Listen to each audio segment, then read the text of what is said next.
peux pas le dire ça. T'es où?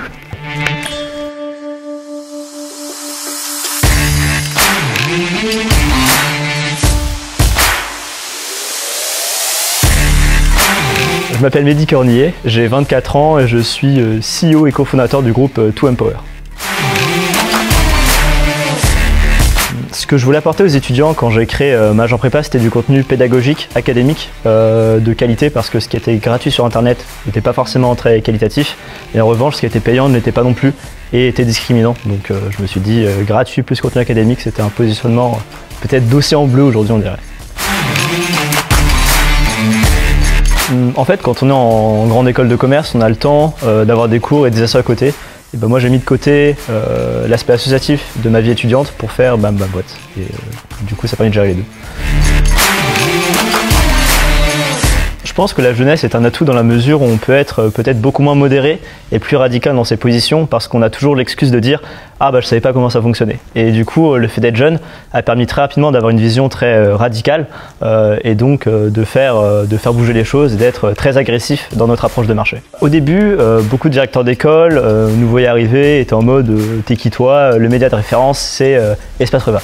Et du coup, quand on arrive comme ça dans un marché où on nous dit tais-toi et que derrière on sort des chiffres d'audience pour dire bah en fait demande aux étudiants, ils utilisent tous nos supports.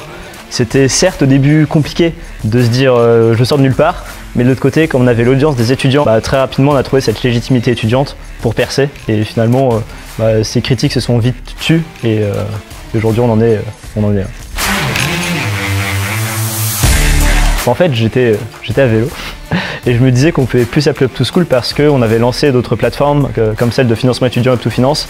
On travaillait aussi sur la marque employeur et aller voir des clients avec le nom Up2School, c'était quelque chose qui était un peu enfantin. Et je me suis dit, qu'est-ce qui réunit toutes nos marques et tous les projets et plateformes qu'on va lancer? C'est l'idée de monter en puissance. Et la notion d'empowerment, c'était une notion géopolitique que j'appréciais fortement quand j'étais en prépa. Et j'utilisais toujours cette notion et je me suis dit, tiens, pourquoi pas faire un nom autour de ça, d'où ce nom. Dans 10 ans, 2Empower, je le vois comme le leader peut-être européen, voire mondial, dans l'orientation vers les meilleures universités mondiales, vers le financement de ces études qui sont chères mais qui sont très rentables, et aussi comme un distributeur de produits financiers qui permet aux étudiants de lever tout problème lié au financement de ces études et aussi permet de les accompagner dans leur entrée dans la vie active à travers différents outils. En fait, le problème de la légitimité se pose maintenant parce qu'effectivement avant j'étais étudiant et aujourd'hui je sors de mon école.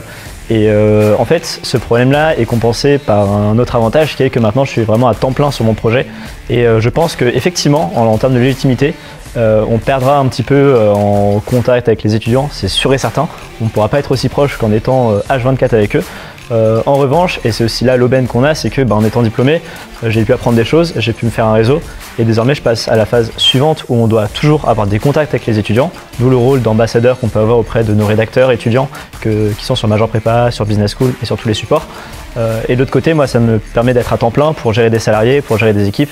Et donc ce contact-là du média, effectivement, même si je l'incarne, je serai moins en contact avec les étudiants, mais plus en contact avec d'autres acteurs qui permettent de vraiment réaliser notre vision, qui est celle de permettre à tous d'avoir l'accès aux grandes écoles.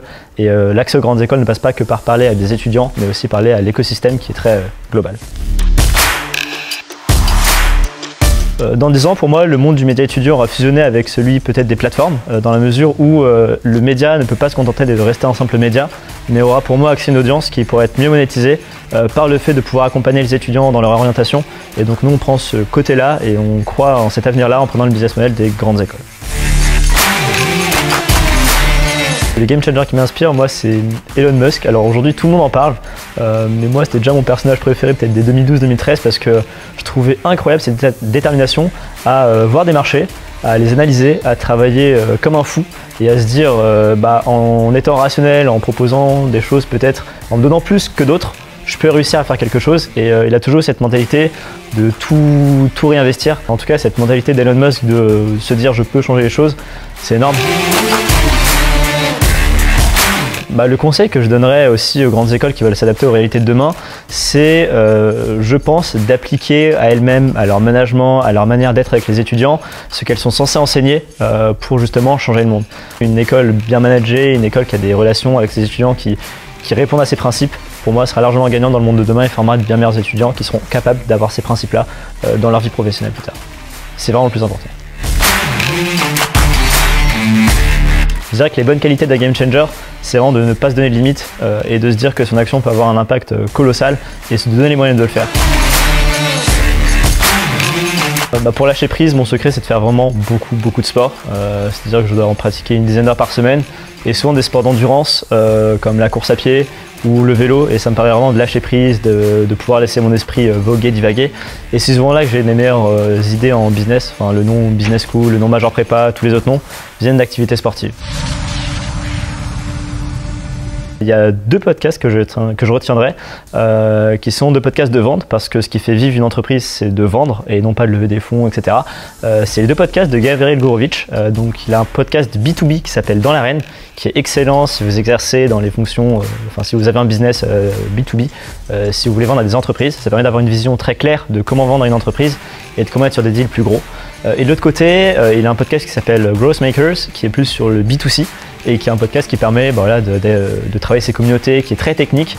Et c'est vraiment la technicité de ce podcast qui fait qu'il est différent d'autres podcasts que je recommande aussi, comme Génération du It Yourself de Mathieu Stéphanie, qui est un super podcast, ou encore les Talks du Wagon, qui sont aussi des bons podcasts pour voir ce que deviennent d'anciens élèves du wagon qui, après souvent une école de commerce, d'ingénieurs, se sont formés au code et créent des boîtes.